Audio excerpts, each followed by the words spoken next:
Сайн байцгаана уу? Өнөөдөр техник хангамж болон технологийн талаар та бүхэндээ ярилцах олон мэдээтэй.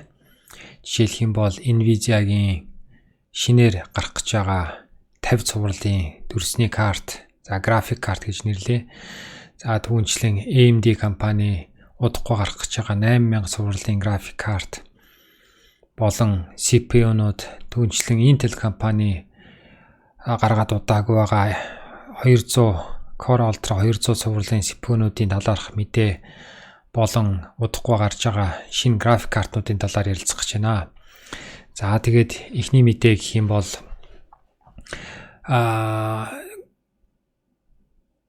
оны 1-р сарын 6-ны өдөр Америкийн нэгдсэн улсад CES 2025 буюу одоо Consumer Electronics Show гэдэг томоохон үйл ажиллагаа болох гэж байгаа.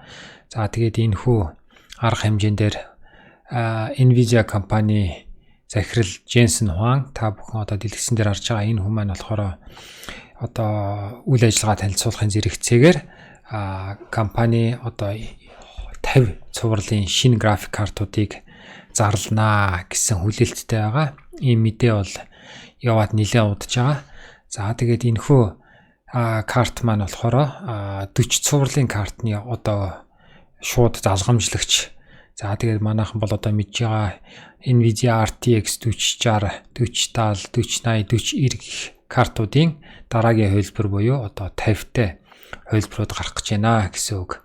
Тэгээд энэ 50-тай картуудын талаар бол бас нэлээд их одоо таамаглал интернетд явж байгаа. Тэгээд 50-тай картууд нь болохоор уламжлалт явсаар одоо энэ дэлгэцэн дээр харагдж байгаа 5090, 5080, 5070, 5070, 5060 Ti, 5060 гээд энэ хувилбарууд гарах нь бол одоо бараг тодорхой.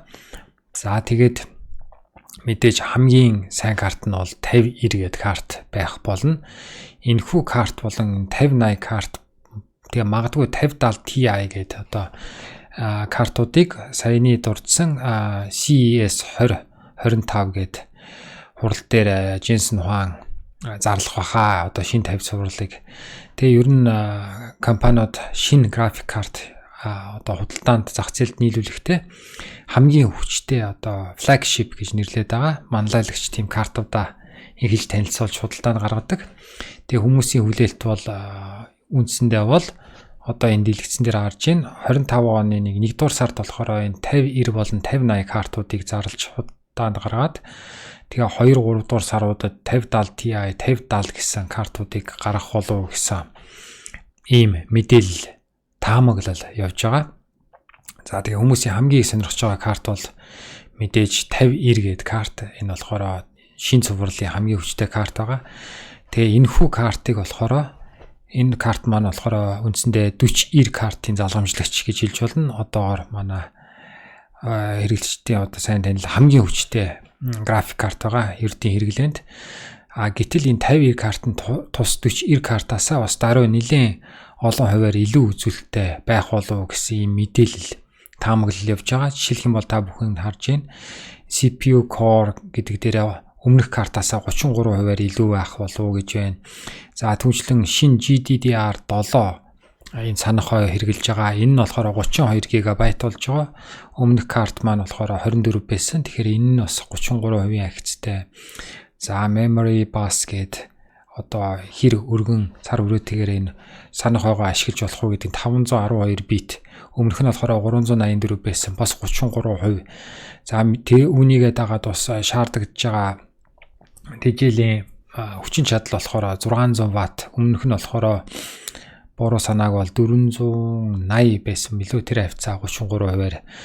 Ингээд бүгдээр харахад бол энэхүү 5090 карт маань жишээлх юм бол одоо энэ зөвхөн таамаглалаас харахад 4090 картаасаа нэг ойролцоогоор 30% илүү байх магадaltaй гэсэн ийм дүр зураг харагдаж байна. Тэгэхээр 30% илүү тэгээд 4090 маань болохоор өөрөө тасархай хүчин чадалтай маш өндөр үзүүлэлттэй карт байгаа. Тэрийг ингээд давуулна гэхээр бол үнэхээр шинэ мангас гарч ирэх гэж байна гэж тийм хүлээлттэй байгаа. Гэхдээ үнийн хувьд ч гэсэн бас ялгаагүй маш өндөр үнэтэй байх болов. Жишээлх юм бол 4090 карт болохоор зах зээлийн үнэ нь болохоор $1600 гэж борлуулагдж ирсэн. Гэхдээ ер нь бол 1700-аас доош бол бараг буугааг бах. Тэгээ олдоц том бах те. Тэгээ 50-90 карт дээр болохоор хүмүүс бол ер нь доод эхлэх үн нь $2000 байх болов 2000-аас 2500-ийн хооронд байх болов гэсэн иймэрхүү одоо төсөөлөлттэй байгаа юм байна лээ. Сонирхоод үзэхэд. За тэгээд ер нь $1600 дээр нь 30%-аар үнийг нэмэхэд бол ойролцоогоор $2100 байгаа юм байна лээ. Тэгэхээр миний таамаглаж байгаагаар 2100-аас $2500 хооронд үнэ нь байх болов уу гэж харагдаж байна. За бусад картын талаар бол тухай үед нь яриад явчих. Ямар ч гэсэн 5080 гэдэг карт бол 4080 гэдэг картаас бол төдийлнэх айхтар илүү бол гарахгүй. Өөрөөр хэлбэл 5080 гэдэг карт нь өмнөх 4090 гэдэг картаа бол үзүүлэлт үйл ажиллагаагаар бол давахгүй гэж харагдаж байгаа. Учир нь гэх юм бол өмнөх 4080-аас бол дөнгөж 10 гаруй хувийн арай илүү үзүүлэлттэй байх юм болов уу гэж харагдаж байгаа. За тэгээ бас нэг сэтгэл онцолгож байгаа зүйл нь жишээлх юм бол энэ 5090 карт 32 ГБ-тэй 24 ГБ ийм санах хойтой байсан бол VRAM гэж ярьдаг. Video memory гэж ярьдаг. 5080 карт болон бусад бүх картууд нь 16 болон түүнээс доош гигабайтын хэмжээтэй байгаа. Тэгэхээр одоо сүүлийн үеийн програм хангамжууд бол ер нь бол 12-оос дээшээ санах хой шаарддаг. Тэгээд энэ 5080 бол нэлээд өндөр 4К нягтрал дээр ажиллах бах. Тэгэхээр энэ дээр бол доотлол нь 16 ГБ шаарддаг. Тэгэхээр яг ирээдүйдээ бол 5080 бол бас нэг 2-3 жилийн дараа хэрэг болохыг бол хэлж мэдхийн аргагүй. Гэхдээ ямар ч гэсэн машин олон хүчтэй картууд худалдаанд гарах гэж байгаа юм байна гэсэн хүлээлттэй байгаа. За энийг ч гэсэн батлаад Acer гэдэг компани болохоор энэ Predator гэдэг. За жишээлбэл Dell дээр болохоор Alienware гэж хэдэг. Acer компани болохоор энэ өөрийнхөө вебсайт дээр энэ Orion 7000 гэдэг энэ өөрсдийн угсарсан компьютерийнхаа одоо заруудыг байрлуулсан байгаа. Тэгээ энэ дээрээ болохоор ингээд зургнуудын автсан байгаа. Videocards.com гэдэг хуудас байгаа мэдээ бас толилуулдаг. Тэгээ энэ дээр болохоор та бүхэн харж ийн үзүүлэлтэн дээр нь энэхүү Acer Predator Orion 7000 ингээд энэ хувилбар дээр болохоор 5090 гэдэг карттай. Тэр нь болохоор GDDR7 32 ГБ VRAM-тай гэдэг. За тэгээ мөн 5080 16 ГБ-тэй гэдэг гих мэтлийн ингээд зарлцсан байна. Тэгэхээр энэ болохоор цуурхал биш яг баг бодтой мэдээ болж таарж байна. Тэгэхээр одоо 25 оны 1 сарын 6 манайхаар бол 7-ны өдөр энэхүү 50 цуврал буюу одоо хамгийн хүчтэй цувралыг зарлах нь баараггүй болж байна гэж хэлж болж байна. За үүнтэй бас тун ойролцоо цаг хугацаанд буюу 25 оны ихээр AMD одоо Intel-ийн хамгийн ойрхон өрсөлдөгч гэж хэлж болно. За CPU дээр бол AMD давамгаалж байгаа бол GPU буюу график картн дээр бол Nvidia бол арай давамгай байдаг. За тэгээ AMD-ийн хувьд болохоор одоо RDNA 4 буюу шинэ үеийн бос график картуудаа 25 оны ихээр зарлана гэж яригдж байгаа. Мөн адилхан л одоо CES шоу дээр энийгээ зарлах болов гэсэн хүлээлттэй байгаа. За тэгээд энэхүү шинэ цуврал маань болохоор 8000-д одоо цуврал болж байгаа. За сүүлд бол 7000 гээ цуврал дээр 7800 XT 7800 7900 GRE 7900 XT XTX гээд маш олон картууд байсан. Энэ RDNA 4 гээд энэ шин одоо үе дээр болохоор AMD бүр хамгийн дээд буюу одоо Nvidia-тай өрсөлдөх хүч тийм түвшний карт бол гаргахгүй. Гэхдээ дунд түвшний үзүүлэлтээр болохоор маш өндөр хүчин чадалтай Nvidia-тай үзүүлэлтээрээ өрсөлдөх хүч үнээрээ бол хамаагүй бага тийм график картуудыг гаргана гэж бол зарлаад байгаа. За тэгээд та бүхэн харж байгаа жишээлх юм бол 8800 XT гэдэг карт бол одоо энэхүү шин цувралынх нь манлайлагч карт байх нь байна. Тэгээ энэхүү карт нь ray tracing гэдэг байгаа технологи одоо гэрлийг маш одоо бодиттойгоор тусгацыг харагдуулдаг. Энэхүү одоо шин цувралын карт нь болохоор ray tracing технологи үзүүлэлтээр болохоор өмнөх үеийн хамгийн хүчтэй картаасаа бараг даруй 45%-аар илүү байна гэсэн ийм мэдээлэл яваад байгаа. Түүнчлэн одоо RTX 4080 гээд одоогийн байдлаар зах зээлийн үнэ $1000 карт байгаа. Энэтэй яг хүчин чадал буюу одоо үндсэн дүрс боловсруулах гаргах энэ үзүүлэлтээрээ бол дүүцхүүц байна гэсэн атла бас хамаагүй бага эрчим хүч тог зарцуулах болно гэсэн ийм мэдээ явж байгаа. За тэгэхээр Nvidia 50 цувралаа зарлаад AMD 8000 цувралаа удахгүй зарлах нь байна. За Intel гэдэг компанийн хувьд юу болж байна? За Intel гэдэг компани бүгдээрээ бол мэдэндээ Intel Core i7 гэх мэтлэн одоо өмнө Quad Core, Intel Core 2 Duo гэдэг одоо CPU-гээрээ бол маш их нэртэй юм компаниудаг. Intel компани болохоор ер нь сүүлийн үеүүдэд нэлээд жоохон бүтэл тааруу байгаа. Тэгээд одоо үндсэндээ энэ сарын ихээр Intel компани ерөнхий захирал одоо Pat Gelsinger гэдэг хүн өөрөө ажлаа хүлээлгэж өгсөн байгаа. За энэ болохоор маш олон асуудал байсан Intel компанид ялангуяа энэ 24 оны туршид 24 оны явцад болохоор энэ Intel компани өмнө нь одоо график картны зах зээлд өнгөрсөн жилд бас хөл тавьсан Intel Arc цуврал A гэдэг тийм график картууд гаргасан A750 гэх зэрэг одоо шинэ график картны цуврал тэр нь болохоор бас анхны цуврал нь болохоор бас төдийлөн одоо хүлээлтэнд хүрч чадаагүй. За түнчлэн Intel компани 13, 14 дугаар үеийн Core CPU-нууд, Core ялангуяа i7, i9, за зарим тохиолдолд Core i5 CPU-нууд бол бас асуудал дагуулсан. Энэхүү асуудлыг Intel компани дөнгөж сая 10 сард одоо шийдлийг гаргаж тэр асуудлыг шийдэх одоо patch буюу одоо тийм нэмэлт одоо уншуулах програмуудыг бол санал болгосон байгаа. Гэхдээ тэр хүртэл хэрэг CPU нь бол асуудалд орсон бол засах боломжгүй ийм том асуудлууд бол гарсан. Гэх мэтчлэн олон асуудал үүссэн тул одоо Intel ямар нэгэн хариу арга хэмжээ авч байгаагаа илэрхийлэх үүднээс одоо Intel-ийн захирал ажлаа хүлээлгэж өгсөн. Тэгээд цаанаа болохоор энэхүү одоо алхам нь Intel-ийн удирдах зөвлөлийн шахалтаар үүссэн гэж ярьж байгаа. За тэгээд Intel компани ер нь ямархуу одоо сайн өөдлөхгүй байгаа гэдгийг бүгдээрээ зөвхөн Google-ээр хувьцааных нь талаар мэдээлэл хайхад гарч ирж байна. Тэгээд Intel-ийн хувьцаа бол яг одоо өнөөдрийн байдлаар бол за энэ 5 дахь байдлаар байна. 5 дахь байдлаар бол нэгж хувьцаа нь $19.52 байна. Гэтэл оны ихээр яг жилийн өмнө болохоор бүр $50 гаруйтай байсан байна. Тэгээд та бүхэн чи харж байгаа Intel одоо 1 жилийн дотор хувьцааны ханш нь бараг 60%-аар унтсан. Ийм том асуудалтай байна.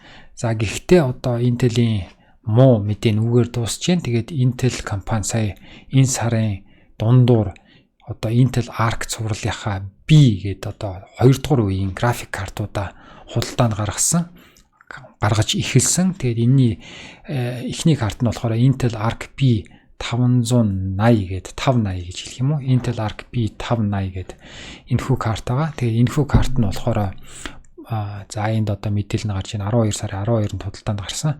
Тэгээд борлуулалтын үн нь болохоор $249 гэж байгаа зах зээлд нийлүүлж байгаа нь. За тэгээд энэхүү карт нь болохоор та бүхэн ингээд харах юм бол Intel B580 гэдэг карт нь болохоор бүр RTX 4060 гэдэг картаас за 4060 дээр дараад бүгдээрээ харах юм бол за 4060 руу орлоо. Тэгэхээр B580 нь болохоор 4060-аас бараг 7-8% илүү ийм карт байна. Энэ B580 гэдэг карт. Тэгсэн мөртлөөс 4060 маань болохоор $300 үнэтэй. Тэгэхээр 4060-аас хурдны хувьд үйл ажиллагааны хувьд нэлийн хурдан мөртлөөс үнийн хувьд болохоор бараг 20 гаруй хувиар хямдхан ийм карт байгаа. Тэгээд энэхүү одоо карт маань бол нэлийн амжилттай одоо хүмүүсийн одоо ам сайтай байгаа гэж хэлж болно. Тэгээд энэхүү 4060 гэдэг картаас илүү байгаа бас нэг том ялгарх онцлог нь гэх юм бол 12 ГБ тийм одоо багтаамжтай видео memoryтэй санах ойтой. Тэгээд сүүлийн үеийн картууд бол ер нь бол одоо 12 болон түүнээс дээш байх шаардлага тавиад байгаа. Ялангуяа энэ хамгийн сүүлийн үеийн AAA гэж яриад байгаа өндөр үзүүлэлттэй тоглоом дээр болохоор 8 ГБ бол шаардлага хангахгүй одоо гацдаг болоод байгаа. Тэгээ энэхүү одоо зүйл маань болохоор энэ картн дээр ч гэсэн батлагдж байна. Тэгээ энэ картын талаар би та бүхэнтэй дараагийн бичлэгээр илүү дэлгэрэнгүй ярилцж танилцуулах болно. За тэгээд он гаргаад Intel Arc B570 гэдэг бас карт зах зээлд орно. Энэ нь болохоор бүр $220 үнэтэй. Тэгтээ 10 ГБ VRAM-тай байх юм байна лээ. За тэгээд үндсэндээ график картнуудын талаар гэх юм бол одоохондоо иймэрхүү байна. За тэгээд одоо CPU-ийн талаар ярив. За тэгээд энэ оны 10 дугаар сарын сүүлээр Intel-ийн Core Ultra 200 гэдэг цуврал буюу одоо Intel Core i5, i7, i9 14 дугаар үеийн CPU-ийн залгамжлагч CPU-нууд маань болохоор Core 15 гэдэг одоо нэршилтэй бус одоо энэ асуудлуудтай байгаа тас учраас Intel Core Ultra гэдэг одоо шинэ нэрийг аваад тэгээд Core Ultra 200 цувралын CPU-нууд болохоор худалдаанд гарсан. За тэгээд энэхүү CPU-нууд болохоор ялангуяа энэ манлайлагч CPU нь болохоор Core Ultra 285K гэдэг энэ CPU байсан. Тэгээд энэхүү CPU нь болохоор одоо $630 бол борлуулагдж байгаа. Гисэн хэдий ч одоо худалдаанд гараад удааг байхад мэрэгжлийн одоо шүүмжлэгч нар YouTube-ийн болон одоо технологийн сайтууд шүүмжлэгч нар бол энэхүү CPU-г бол хараад тэгээд дүгнээд Intel-ийн өмнөх үеийн Core i9-14900K-гээсээ бол арай удаан байна гэсэн ийм дүгнэлт гаргасан. 5% илүү удаан байна. За тэгээд AMD-ийн манлайлагч карт буюу CPU буюу одоо хамгийн сүүлийн үеийн хамгийн шилдэг CPU болох AMD Ryzen 7 9800X3D-гээс бүр 35% илүү удаан байна гэсэн. Тэгэхээр Intel болохоор энэ болохоор өөрсдийнх нь хүлээлтээс хүртэл бага үзүүлэлттэй нэгдэг гэдгийг бол зарласан. Тэгээд ойрын хугацаанд энэхүү асуудлыг авч үзэж энэ CPU-нуудаа бол сайжруулна гэдэг юм мэдээ тухайд гаргаж ирсэн. Тэгээ үүний дагуу болохоор Intel бол бас үйл ажиллагаа явуулаад тэгээд үндсэндээ 2 шинжилэл гаргахаар болсон. Тэрний эхний шинжилэл нь бол гараад ирсэн. Тэгээд Intel үндсэндээ 5 асуудлыг бол олж тогтоосон байгаа. Энэ CPU-нийг одоо удаан ажилуулад байгаа одоо ямар асуудлууд гараад байгаа гэдгийг нэлээд зүйндэл харагдаж байна. Тэрний гол одоо нөлөөлж байгаа хүчин зүйлүүдийн болохоор энэ голд нь бол нэрлсэн байна. Тэгээд баруун талд нь болохоор одоо яг ямар нөхцөл байдалтай гэдэг дээр харж байна. Тэгээд solved гэдэг нь болохоор энэ асуудлуудыг шийдсэн гэсэн үг. За тэгээ ингээд доор нь харах юм бол одоо Intel энэ CPU-н дээр асуудал үүсгээд байгаа энэ 5 асуудлынхаа 4-ийн одоогийн байдлаар шийдчихэд байгаа. Тэгэхээр та бүхэн энэ Intel Core Ultra 200 цувралын CPU-тэй бол одоо энэ доор дуртаад байгаа энэ нэмэлтүүдийг уншуулах шаардлагатай байна. Тэгэхээр их хавтангийнхаа үйлдвэрлэгчлөө ороод Intel-ийн microcode 0x114 за Intel CSME firmware kit гэдгийг суулгах нь. Дээрээс нь Windows-ийн хамгийн сүүлийн үеийн хувилбарыг бол апдейт хийж уншуулах шаардлагатай. Ингэснээр таны Intel-ийн одоо энэ Core Ultra CPU-нууд үйл ажиллагаа нь бол хамаагүй илүү сайжирна гэсэн ийм зүйл зарлан тунхагласан. За тунхаглах нь хашийн зарлсан мэдээлсэн.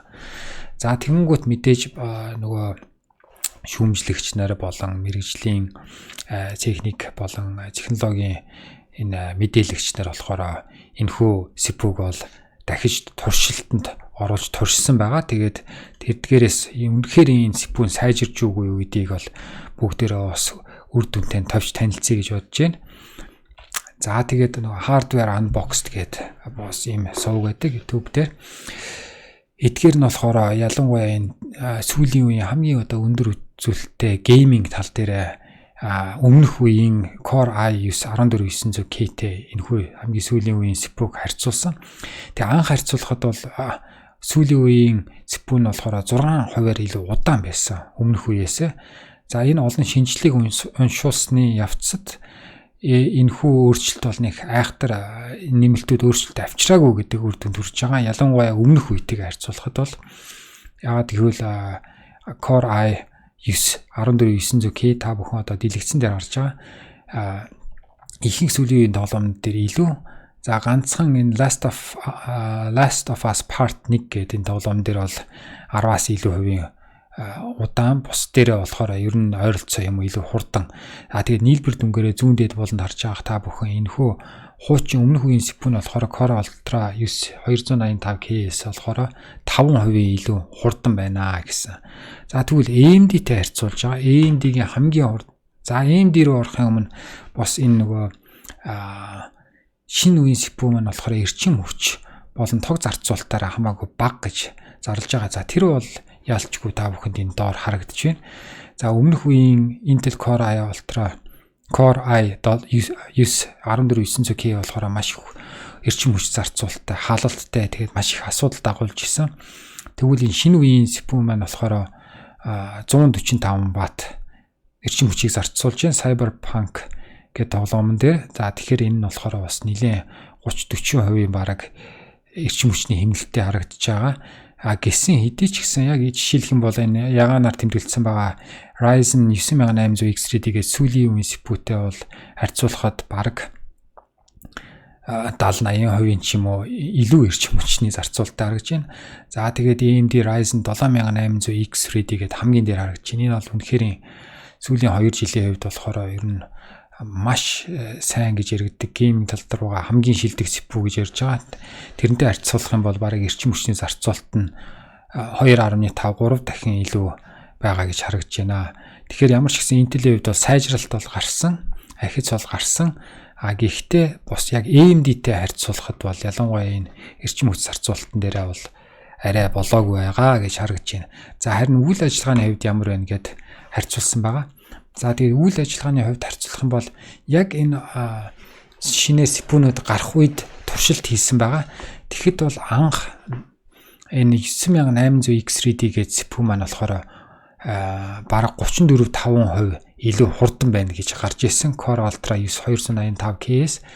За тэгээд энэ олон шинжилэл болон одоо энэ сүүлийн үеийн маш өргөн цар хүрээтэйгээр 45 өндөр ачаалттай тоглоомнуудыг ингээд туршиж үзэхэд 35% байсан одоо ялгаа маань болохоор 34.5 байсан 24% одоо илүү байна гэдэг арай жоохон ойртож ирсэн гэсэн үг. Гисэн хэдий ч гэсэн одоо $360 энэ Core Ultra 285K гэдэг CPU маань болохоор $480 одоо зах зээл дээр нийлүүлэгдэж байгаа. 9800X3D гэдэг CPU-гээс 24%-аар энэ сүүлийн үеийн одоо ялангуяа гейминг тал дээр дутмаг байна гэдэг нь бол бас жоохон базаахгүй зүйлт гэж хэлж болно. Гэсэн хэдий ч гэсэн түрүүнд дурдсан 2 одоо шинжилгээг гаргана гэж Intel зарлаад байгаа. Тэгээ эхний шинжилгээний дараа бол 24% байгаа бол магадгүй 2 дахь шинжилгээний дараа 10 хэдэн хувьч болох юм уу бас хэлж мэдэхгүй байна. Гэсэн хэдий яг өнөөдрийн байдлаар одоогоор бол AMD-гийн CPU-нууд бол хамаагүй илүү ялангуяа гейминг тал руугаа илүү байгаа нь харагдаж байна. За тэгээд энэтэй уялдуулаад бас 9800X3D CPU-г өмнөх үеийн Core i9 14900K-тэй бас харьцуулсан. Яг гэвэл 14900K болохоор энэ сүүлийн үеийн 285K-с гейминг тал дээр яваад илүү байгаа. Тэгэд 2 сарын өмнө харьцуулахад бол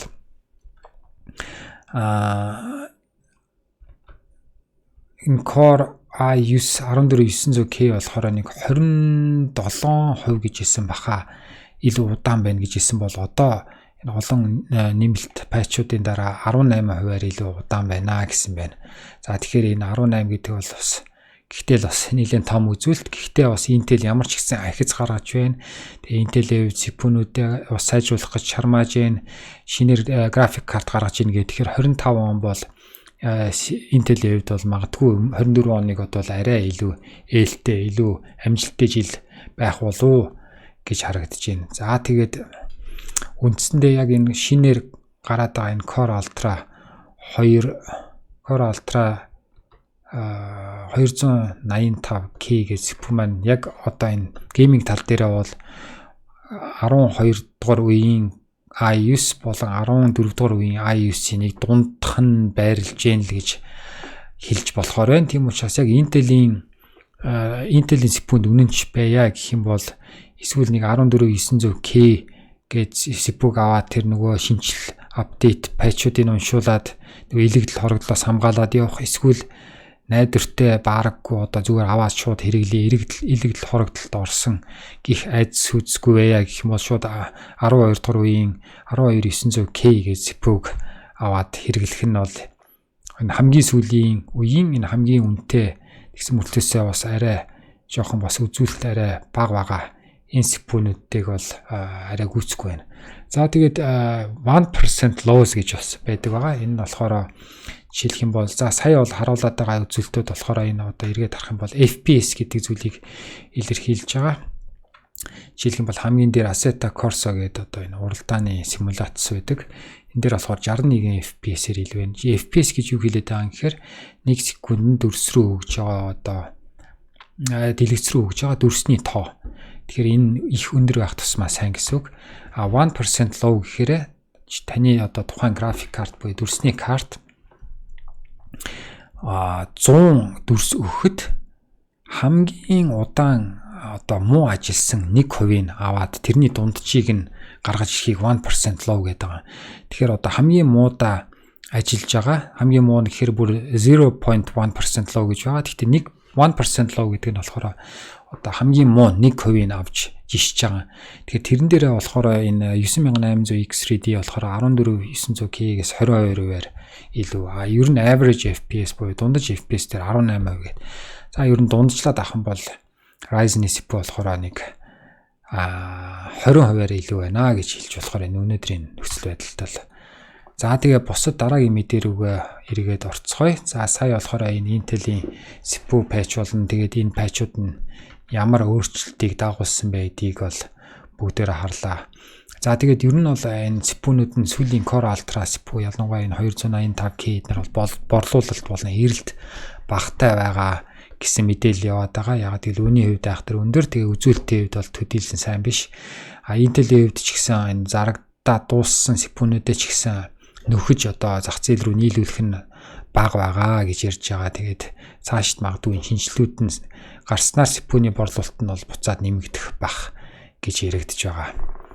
За тэгээд дараагийн мэдээ гэх юм бол AMD-гийн бас шинэ одоо за сая бол бид нар AMD-гийн Ryzen 7 9800X3D гээд хамгийн өндөр үзүүлэлттэй CPU-ний талаар ярьсан бол одоо арай одоо үзүүлэлт бага. Гэхдээ ердийн хэрэглээнд буюу өдөр тутмын хэрэглээнд үнийн хувьд ч гэсэн илүү боломжийн Ryzen 5 гэдэг CPU-нүүд байдаг. Тэрний 9000 сурлын Ryzen 5 9600 гэдэг энэ загвар нь болохоор 1 сарын сүүлээр худалдаанд гарна гэдэг энэ постер X буюу хуучнаар Twitter дээр энэхүү мэдээлэгч болохоор маш их лик буюу одоо мэдээллийг өөрчилж гаргадаг.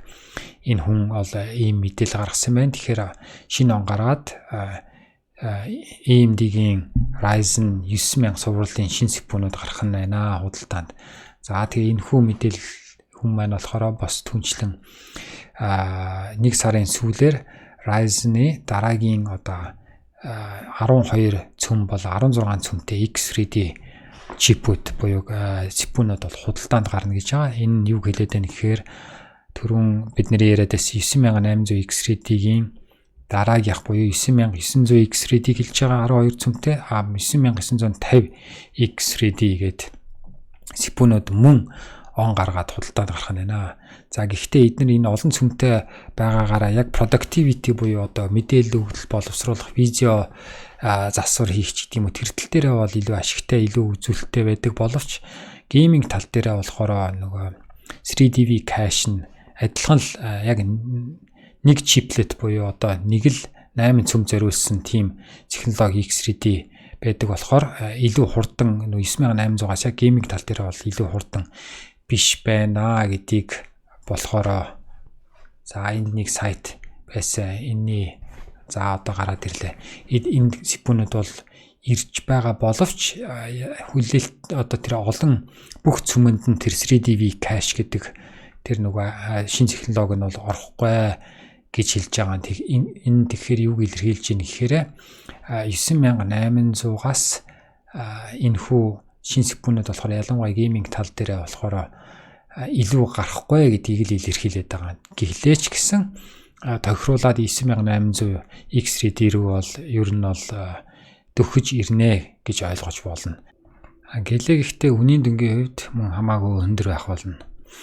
За тэгээд сүүлийн мэдээ гэвэл одоо сүүлийн үед шинээр гарч байгаа AAA буюу одоо маш их үйл ажиллагаа том компаниудаас маш их хөрөнгө зарцуулж гаргаж байгаа энэ геймүүд дээр системийн шаардлага ямар хувь байна гэдэг талаар товч ярилцах гэж байна. Тэгээ одоо та бүхэн дэлгэцэн дээр харж байгаа энэ зураг бол Indiana Jones гэд дүр байна. Harrison Ford гэж жүжигчний тоглосон Indiana Jones гэд бас нэлийн хэдэн кино цуврал байдаг. За энэний бас лиценз дээр суйрлаад Indiana Jones and the Great Circle гэдэг шинэ тоглоом гарч байгаа юм байна. За тэгээ үүнтэй холбогдуулаад тухайн тоглоомыг гаргаж байгаа компаниас системийн шаардлага ямар хөө үзүүлэлттэй компьютер шаардлагатай гэдгийг толиулсан байна. Тэгээд юу сонирхол татж байна гэх юм бол минимум буюу одоо ажиллаж болох хамгийн бага үзүүлэлт нь дээр нь болохоор эхний одоо нүдэн тусч байгаа зүйл бол 120 GB-ийн SSD required гэж байгаа. SSD зөвхөн 128 GB.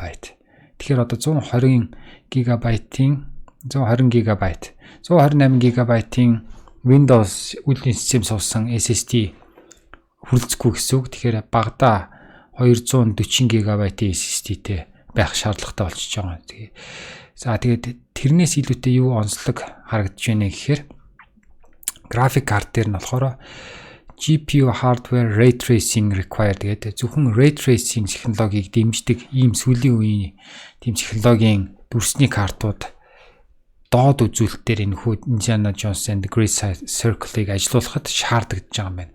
За тэгэхээр энд нь юу орох вэ гэдээ харах юм бол Nvidia дээр болохоор GeForce RTX 2060 карт 2060 Super бүр 8 GB гэж байна.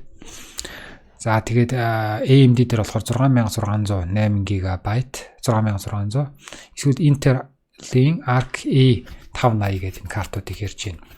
За тэгээд яагаад энэ хүү зүйл анхаарал татж гэх юм бол за бүгдээрээ жишээлх юм бол энэ RTX 2060 гэдэг картын танилцуулгыг харъя. Tech Power Up. Тэрэн дээр ингээд RTX 2060 гэдэг картыг харахаар за энийг 100% карт одоо үзүүлэлтийн 100% гэж авч үзэх юм бол RTX 1000 GTX 1080 гэдэг карт адилхан 100% гэж байгаа. Тэгэхээр GTX 1080 болон RTX 2060 картууд бол яг адилхан гэж тооцож байгаа. Адилхан 100%. Уг нь бол яг үйл ажиллагааны хувьд одоо хүчин чадлын хувьд. За тэгээ нэлээд доошоо гүйлгээд харах юм бол GeForce GTX 1080 Ti гэдэг карт байна.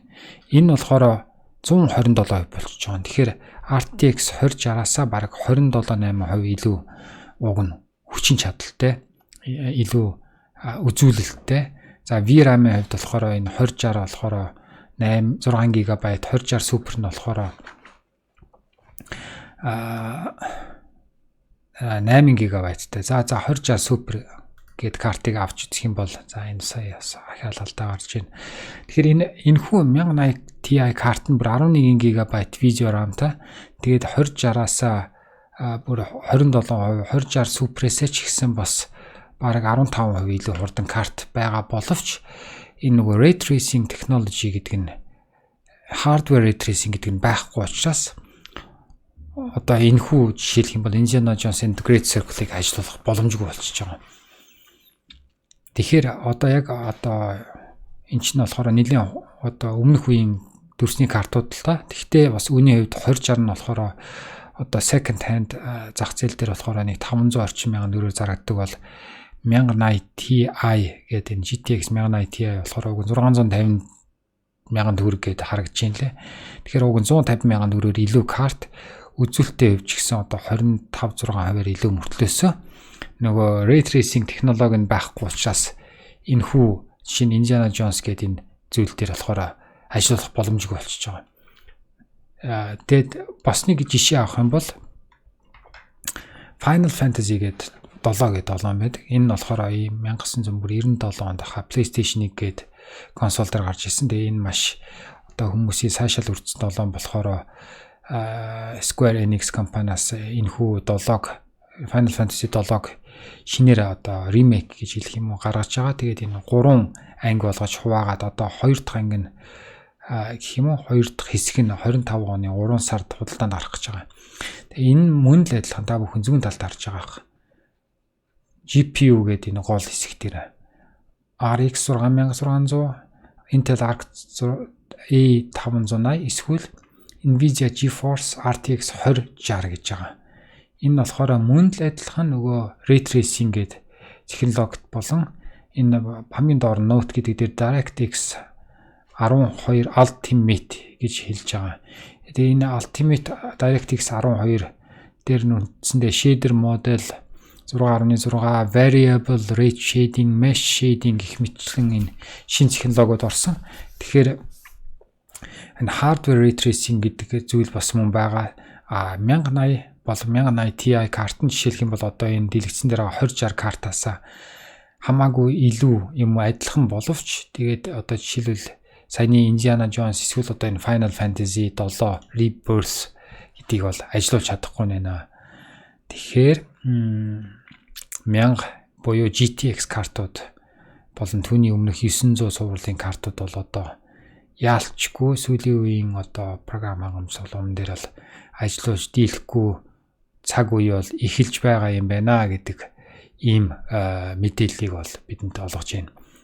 За тэгээ бас маш сонирхолтой зүйл нь энэхүү Final Fantasy 7 Rebirth нь бас 155 GB SSD.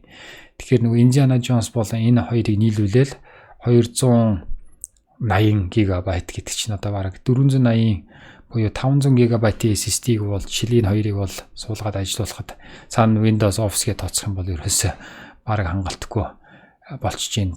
480-аас доош бол өөр SSD дээр бол. За тэгээд өнөөдрийн үед үндсэндээ ийм байна. Тэгээд дараагийн бичлэгээрээ та бүхэнтэй Intel-ийн Arc B580 гэдэг одоо энэ сар худалдаанд гараад байгаа шин дүрсний карт RTX 4060-ыг одоо үгүй хийгч гэдэг одоо хоч зүгээд байгаа.